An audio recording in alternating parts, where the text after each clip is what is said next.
Let's bring in Emma James now for Media Watch. Good to see you. Taking a closer look at France's surprise serious contender in the election. No one saw it coming. No, absolutely. Jean-Luc Mélenchon of the far left. Everyone thought that the big anti-establishment candidate in this French election race was going to be Marine Le Pen of the far right. But no, it's the far left candidate, Jean-Luc Mélenchon, who is rising in the polls. He's actually challenging François Fillon now for third place.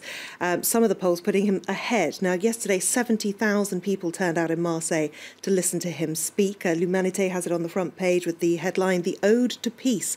Now, he was very fortunate with the weather. It created a really stunning backdrop for him. And it did rather make François Fillon's 20,000 people inside a conference hall in South Paris look pretty dingy and old-fashioned by comparison.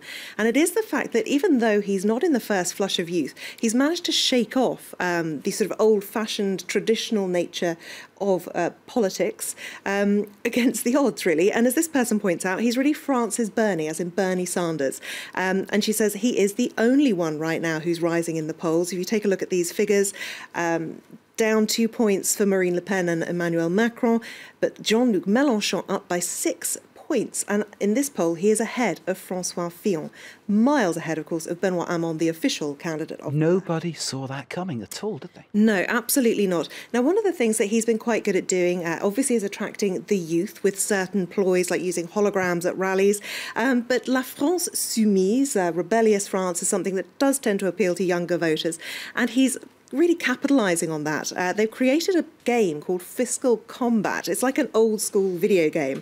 And it allows you, bizarrely, I think it's being used so much, it's now not working. But I can show you what it looks like because there is a video online, thankfully. And it allows you to literally shake down the bad guys. So that's as Mélenchon. he sees it. Just That is Jean-Luc there he is in the Mélenchon. middle. Okay. And he basically grabs financiers, politicians, and shakes the money out of them. And the bad guys include people like the IMF chief Christine Lagarde, his presidential rivals Emmanuel Macron, François Fillon, and the former president Nicolas Sarkozy. You have to work your way up to the more important characters. It's quite good fun.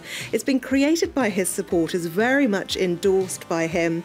He's tweeted about it, saying that 435,000 individual players have actually been playing with this game, so much so that it does appear to have actually crashed on the website.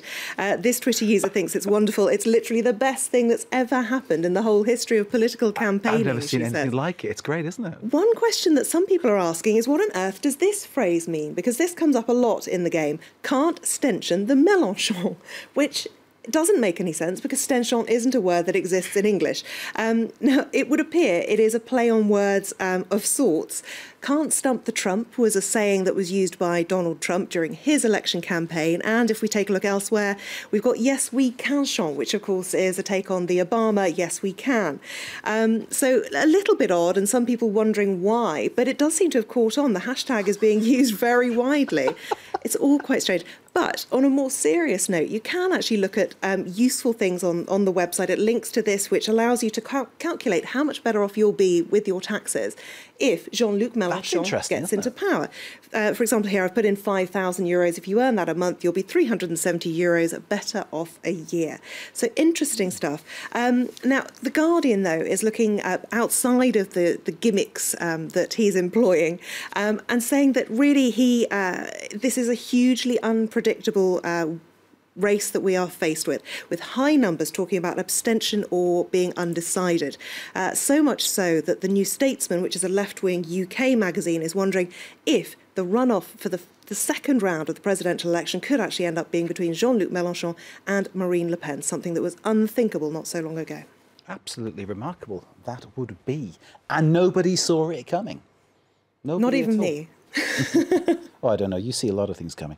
Elsewhere, another PR disaster for United Airlines. This is the second in the space of, what, a fortnight? Yes, absolutely. You may remember that United Airlines were at the centre of a social media storm after they stopped 2 girls from boarding a flight because they were wearing leggings. Shocking. This is actually far more serious, and the whole thing has been caught on camera by several passengers, Jays Anspach among them. It was a gentleman who was on an overbooked flight. They asked for volunteers to get off. When not enough volunteers came forward, this man was then forcibly removed by airport security. And it is pretty forceful. forcible. As you can see, he's actually got blood coming from his mouth there. His glasses have been knocked from his face.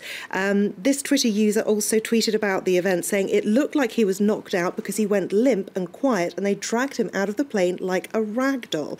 Now, the New York Daily News is reporting on this one, and they say that this man actually said he was a doctor, and the reason he didn't want to get off the flight is he was due to work the next day in a hospital, understandably not wanting to miss that. This Twitter user pointing out that United Airlines appears to have violated its own rules. It says here, if a flight is oversold, no one may be denied boarding against his or her will. Now, of course, I should point out, it's not airline staff here. This was airport security, apparently. But another Twitter user pointing out here that United Airlines themselves tweeted about the same issue a couple of years ago, saying, we hate delays and mishaps like this. We can't force anyone to get up, though. But that's exactly what they did. Lots and lots of people talking about this. United's response was this. It doesn't seem to have impressed a lot of people.